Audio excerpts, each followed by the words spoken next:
you cool cats and kittens. Today we're going to talk about Venus.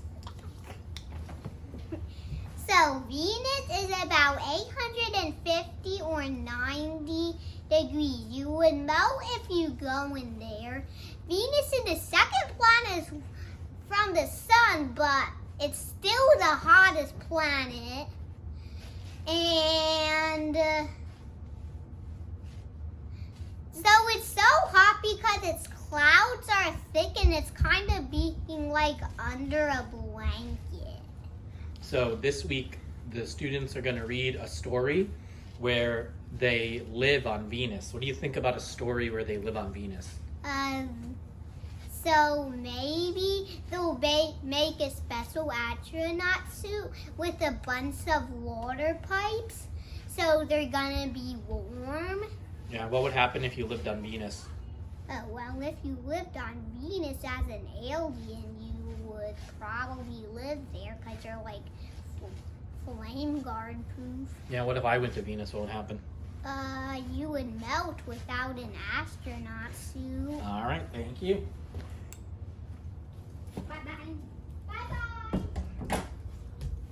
So we're going to read a science fiction story about Venus. Science fiction is a story, it's a genre of fiction, specifically where they use like ideas of science to make like a futuristic thing where there's differences and new inventions, and just like my son explaining it, you would need some really special equipment to live on Venus because you likely would melt. So the story is called All Summer in a Day. It's written by Ray Bradbury. Hopefully you've read it at this point. If not, you should go back and read it. It's a good short story about an interesting idea where you have this character, Margot, who was born on Earth and lived there and then moved to Venus. And she's in school with all these kids on Venus, and only the sun comes out for like an hour once every 7 years. So she's like 9, and none of these kids remember what the sun looks like, but she does. So there's an interesting dynamic there within that. So what we're going to do this week is based on Margot, or the protagonist, I guess, or the antagonist, William, in the story. You're going to write a bio poem, or you're going to choose a type of poem to write. One of those types is a bio poem that has no rhyme, no meter, so it's not too difficult to write. You don't have to think about rhythm or rhyming.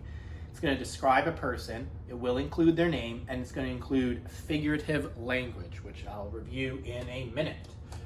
Free verse is the other choice of poem. There's no rhyme, no meter. It does have lines, and it can contain figurative language, which we're about to talk about. So you got to choose bio poem or free verse poem. I'll read you a bio poem that I wrote in just a minute. Figurative language. You can have similes, which compare two things using like or as. For example, in All Summer in a Day, there's a spot where it says, "Then wildly, like animals escaped from their caves, they ran and ran in shouting circles." So that's comparing the children to animals escaping from their caves, right? Here's another simile. "But they were running and turning their faces up to the sky and feeling the sun on their cheeks like a warm iron." So again, the sun to a warm iron on their cheeks. This is from All Summer in a Day. That's a simile. Metaphor, and this metaphor actually contains personification. It's a comparison without like or as.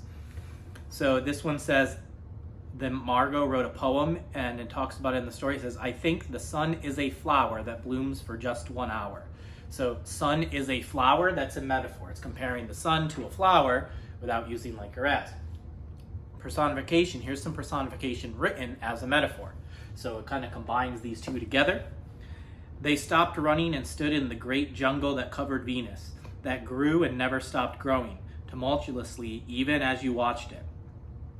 It was a nest of octopi, clustering up great arms of flesh-like weed, wavering, flowering in this brief spring." So the metaphor is that it compares the jungle to a nest of octopi, and then it says clustering up great arms of flesh-like weeds. So it has arms. When it's saying that the jungle has arms, that's a human quality, right? So it's giving it personification. So there's metaphor and personification. Your job is to try and incorporate 2 examples of this into your poem. So the poem itself, you have to choose free verse or bio. right? You have to follow the guidelines. There's some planning sheets. Here's the poem I wrote, all right?